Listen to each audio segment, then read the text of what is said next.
I read this book, Yoko. It's a biography on Yoko Ono. It's a seriously amazing book, and it's a very special book. And we are excited to have the author of this book, David Sheff, is on the Best Show. David, how are you? Oh, I can't hear you. Hey, David. Sorry, would you mind unmuting How's me? Okay, there you go. Okay. How are you doing, David? Am I okay? Yeah, we can hear you now. Perfect. Doing great. Thanks for much for doing this. I don't know about the 5-star thing, but I'll take it. You got to take it. If I give you the 5 stars, just take it and walk away. Don't question it. Now, this book, this is a really special book, and I will say, unfortunately, it's one of a kind in a way, because it's a book that is a well-rounded, favorable, respectable portrait of Yoko Ono, which over the years, anything like this would not be as even-handed and just respectful to her and her work. So I'm glad the book exists just on a larger sense, because I mean, Yoko Ono is one of my favorites, and this book has deserved to exist for a very long time. So I'm glad you did it. Now, can you just catch everybody up on your relationship with Yoko Ono and how you got involved in her life and world? Yeah, for sure. Again, thanks for doing this. I was 24 years old, and I was just starting to try to become a journalist and trying to get some interviews from some magazines and sort of to become a freelancer. And I was really lucky. It was only luck that I was asked by the editor of Playboy magazine to interview Yoko and John Lennon. And this was 1980. I did what I could to try to reach them, to try to convince them that they should do this with me. And I sent a whole bunch of letters and telegrams, and I got a phone call one day from somebody who claimed to be an assistant to Yoko Ono. And I was a little skeptical, but he wanted to know when I was born and where I was born. So I provided the information. And apparently, Yoko made decisions at that point by through using horoscopes and numerology and tarot cards. And based on all that, she decided that she would go forward and agree to do the interview. So I was on a plane the next day to New York, conducted what became the longest interview that they'd ever granted. And it was, of course, it was the last major interview of John Lennon's life. It came out the very beginning of December. And my editor messengered over a copy of the interview to the Dakota building where Yoko and John lived. I got a call on Sunday, it was December 7th, and Yoko and John were on the extensions in their home calling me up to tell me that they read the interview, they really liked it, they thought it was great, and they were excited about the new record that they had just released, getting good reception, Double Fantasy. And we said goodbye and talked about getting together again because I was going to continue to do part 2 of this interview. And then, of course, the next day was December 8th, and that was the day that we all got the, unbelievable, horrible, horrific, just completely devastating news that John had been killed. Mm-hmm. And it was after that, just very quickly, that I over time went to visit Yoko and we became friends, and was a very good friend of hers for years before I decided to write this book. Mm-hmm. It is a tricky needle to thread in terms of it's somebody you're telling somebody's story who you consider a friend and somebody who you have a real life connection to, but you don't want to have something be overly sanitized in that way. But then again, as I was saying earlier with Yoko Ono, you're definitely going against the stream of what the history of her, the coverage on her has been for way 2 decades of just unfair, crypto racist, or just straight up racist stuff, misogynist. She really has gotten such a bum rap as an artist, and it took a very, very long time before things have started to finally change. Where do you think that change began in the culture? Like, when did people start to give her proper respect? And we can talk more, because before John Lennon, she had her own life and her own artistic career that was just insanely impressive. She was a top-notch artist and conceptualist, and once she got funneled through the Beatle world, then none of that mattered and had to be built up from the ground up again. Yeah, it's absolutely true. And the truth is that though people are looking at Yoko again, and some for the first time, and considering her work separate from her being, the one who broke up the Beatles and in John Lennon's shadow and in the Beatles' shadow and sort of the sideshow, there still is. I keep hearing the same stuff over and over again. I mean, she really still is vilified by many people. I've posted some stuff since the book came out, and there've been a lot of positive reactions, but there also continues to be this stuff about Yoko as this evil dragon lady who came in, from the Orient and seduced John Lennon and sort of took him away from the Beatles, and this really is really vilified. Sure. Meanwhile, he was the one who went to check her art out. She was not some scheming Beatles fan trying to enter his universe. He entered her world.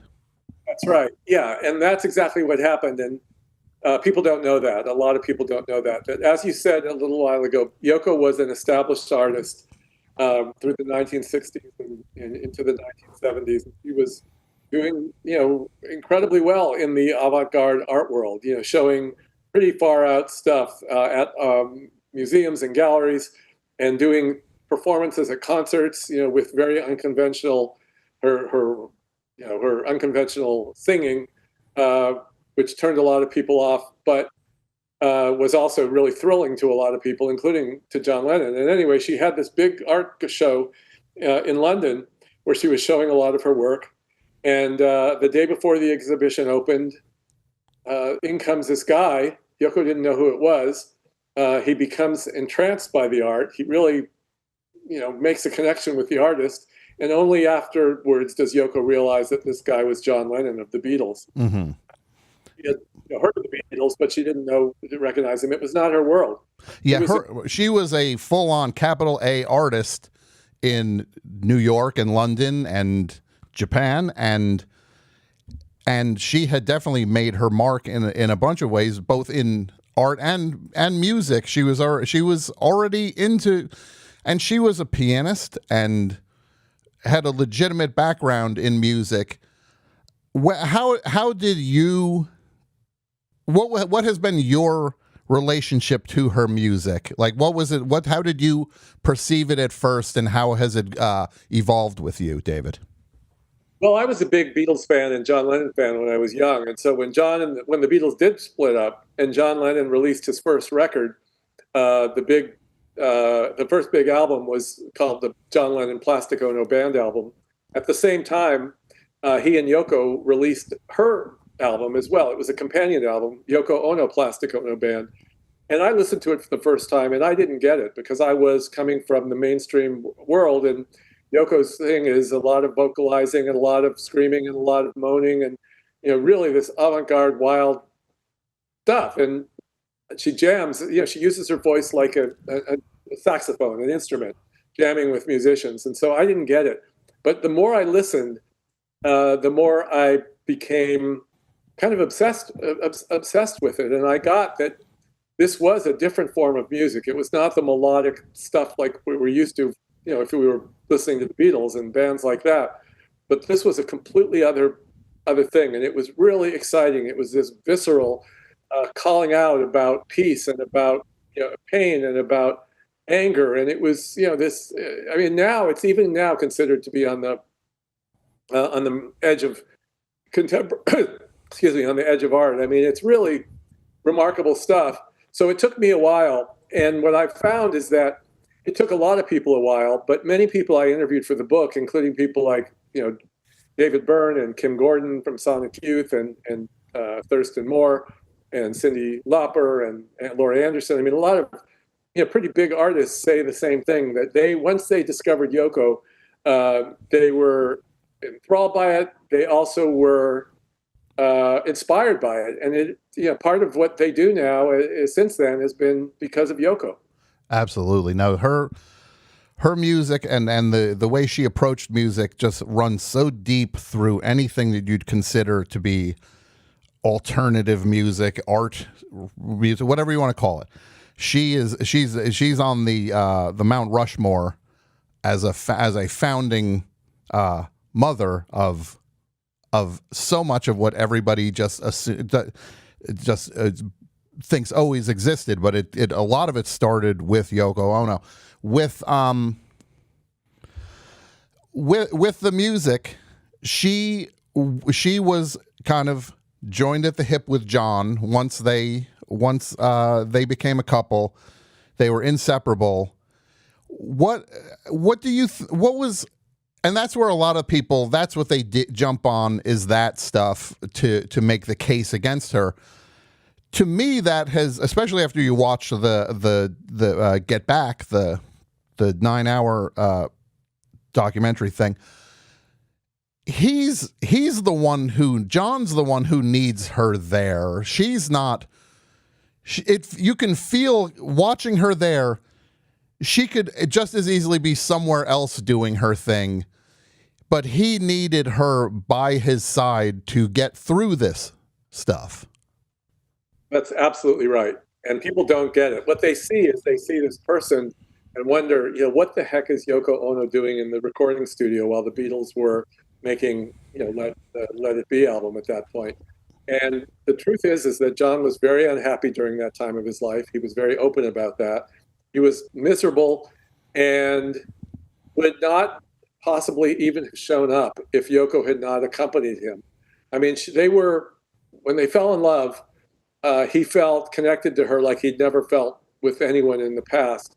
He really felt like she was the missing piece in his life.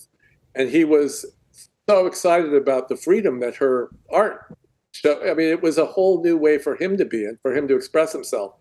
So this idea that Yoko came in and she insisted on being there and was this interloper in the Beatles and got in the way of this creative magic team, it's just not true. And she's been sidled with that, and that's part of where a lot of this anger from Beatle fans comes from. Yeah, but the reality is, people need to wrap their heads around. It's like, if you love Let It Be and you love Abbey Road, well, you might want to thank Yoko for at least keeping this guy in the band as long as he stayed in the band.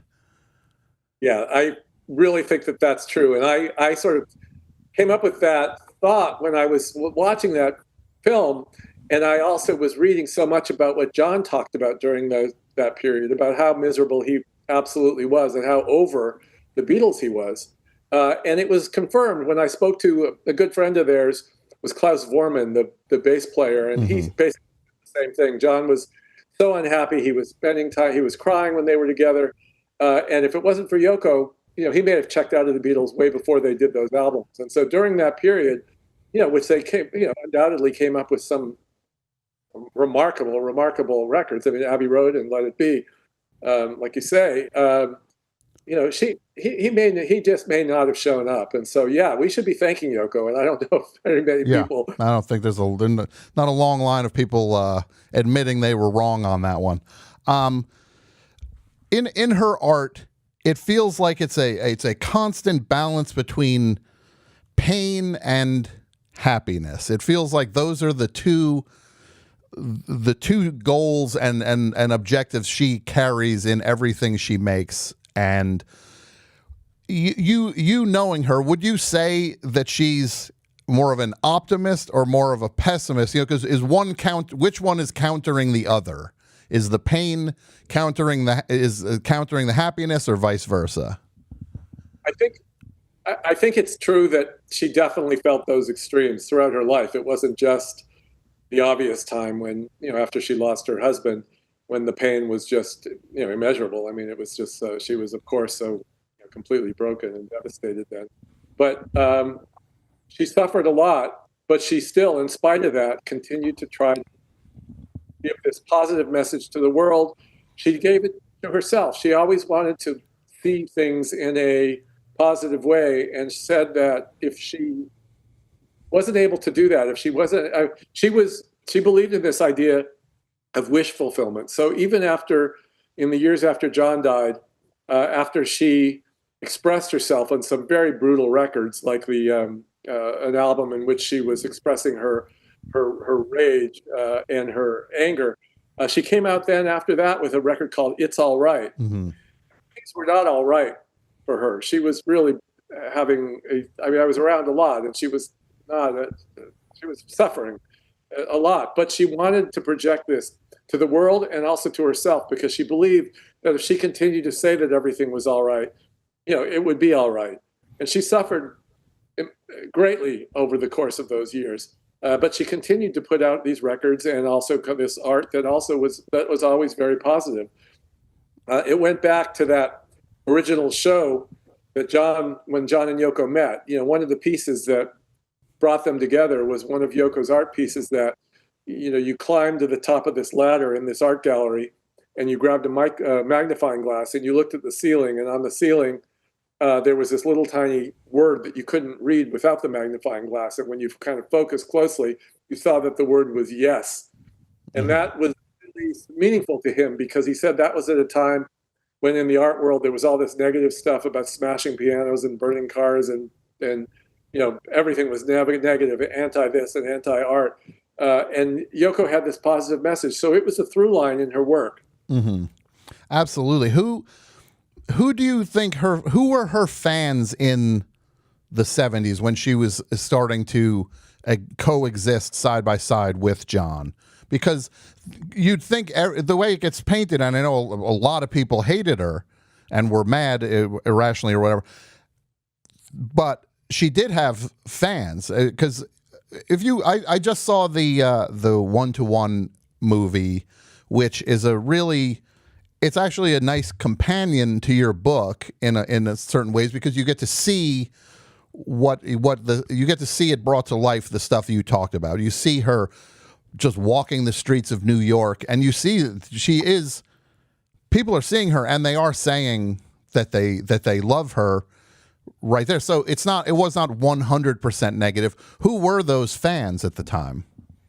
Well, I guess they came from a few different quarters. There were some of Yoko's fans were ones from the avant-garde art world who really understood, even before they were, they, like her, were not necessarily Beatle fans. We're not, John Lennon fans, but they were fans of some of the really wild avant-garde art that was being put out there by people like Lamont Young and John Cage, and a lot of the artists that were doing work, artists and composers.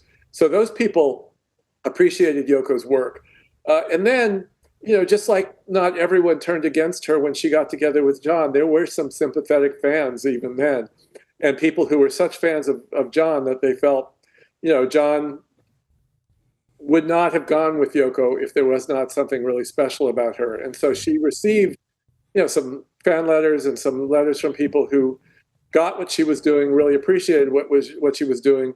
But, the numbers were just, it was, it was stacked in the opposite direction. Sure. Especially later on, when she, when I was with her, when you would walk down the streets of New York City, I mean, people would come up to her all the time, and they were almost speechless. I mean, she was bigger than life, of course. She was this big celebrity, and a lot of people were enamored of her, and they loved, even if they didn't know her art, and even if they didn't know her music, they knew about her work for peace, and I think people appreciated that. All of the plans for peace and the peace, war is over campaigns, and she did so much of that and brought John along with her, and together they did this amazing work for peace, and she continued to do that, throughout her life, up until she retired a few years ago. So she's been consistently this advocate for peace, and that brought a lot of people to her, and brought a lot of respect to her.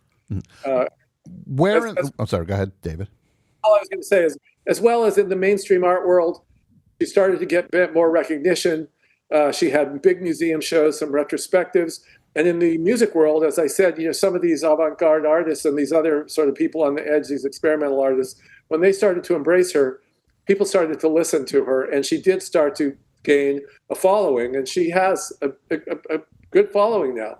Sure. No, and I'll just tell anybody, look, I love a lot of bands. There's a lot of for the context, the band Can is one of my favorite bands. This, from Germany, all the krautrock stuff.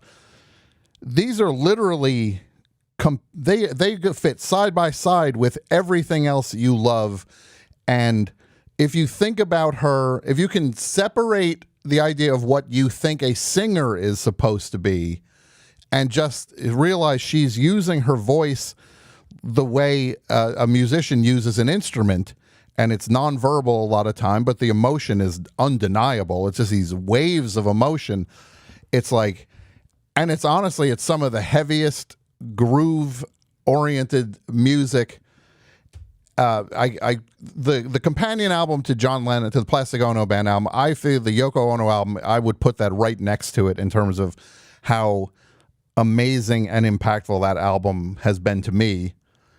And with all of that, the way people talk a lot about how Yoko impacted John's art, how did John impact Yoko's art?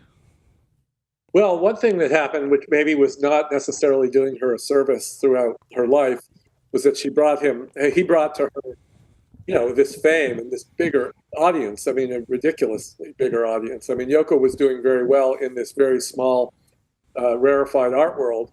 But, just as, when they got together, suddenly the microscope was on her. And that was really negative in a lot of different ways, because suddenly she was distracted from making her own art, and people didn't want to hear her own art or didn't want to see it.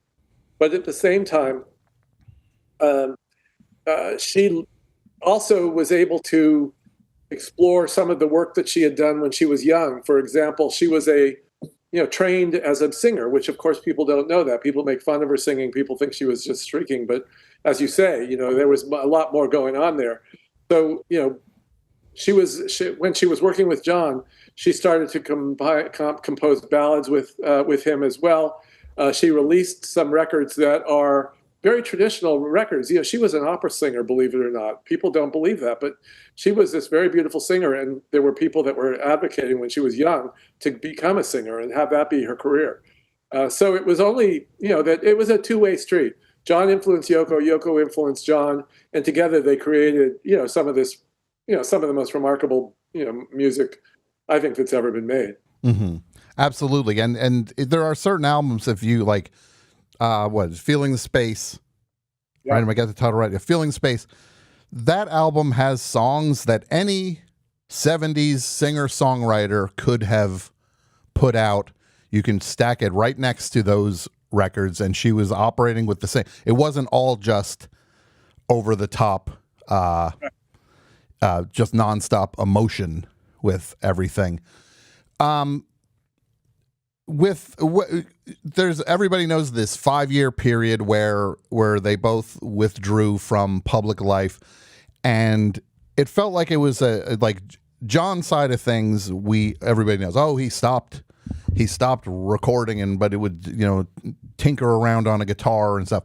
What was Yoko during that period creatively? Well, Yoko didn't stop creating, even though they had made a pact that they were not going to release any records. They weren't going to be doing interviews. They were going to be living a very quiet life. John was the house husband, as you say. He would noodle around on the guitar, but basically, they had a child. John was raising their son, and Yoko was attending to the business, the family business. But at the same time, she was composing music. She would sit at this beautiful piano, the same piano that John composed Imagine on, which was in their, they called it the White Room, this beautiful room that was at the corner of their apartment looking out over Central Park. And she wrote songs, and she wrote many songs, and some of them were released later after, when they started to come back, after they came out with Double Fantasy and and she released Milk and Honey. She released a lot of the earlier songs on some of her solo albums. So she was continuing to create. She didn't do any of the visual art during that period. She put that on hold, but of course she went back to that as well. And so Yoko really, she was an artist through and through, and that's how she expressed herself. That's how she got through the dark periods of her life. And so she was always making work. She was always making work. Mm-hmm. Well, David, also the one final, the show that was at in London last year, the Tate, was her biggest exhibit that she's ever had to show her art. Is that? Do you know anything whether that's going to come anywhere else, or is that if you missed it, you missed it? Oh no, that show it was amazing, and it went to Germany from there, but now it's coming to Chicago. Wow. So it's going to be people in this country, if they happen to be anywhere near Chicago. I can't remember exactly when it opens. I think it might be around June 1st, but it's worth, go online and check it out because it is astounding. And if you ever want to get a sense of what Yoko was all about, you learn there. A lot of the art in that show was some of the stuff she did in the very early days. And a lot of it is about one of her concepts of art was that, we always relegate art to artists as if they are on a pedestal and we put their paintings on the wall. We are, we are supposed to admire that and revere it. But Yoko didn't believe in that at all. She wanted people to participate in her art. So in this show that was at the Tate that's coming to Chicago, a lot of the work involves the audience. I mean, so it's great to even bring kids to it because Yoko has, for instance, this giant white room with this white boat, and it's called a refugee boat. And people come in and they're encouraged to essentially do graffiti, to write on it. There's a wall that's dedicated to mothers, and people are invited to send their messages about their mothers or to their mothers on it. So it's really, there's a lot of audience participation. It's pretty phenomenal. Oh, that's amazing! I'm so glad to hear that. I guess I'm going to Chicago now, David. This book is fantastic. I can't recommend it highly enough. Congratulations on putting something together that works. It does a lot of work toward reframing the narrative to where it should be. So congratulations on that, and thank you for coming on the show, David. Thank you so much for having me. It was a great pleasure to talk to you. Oh, of course. We'll talk soon. Take care.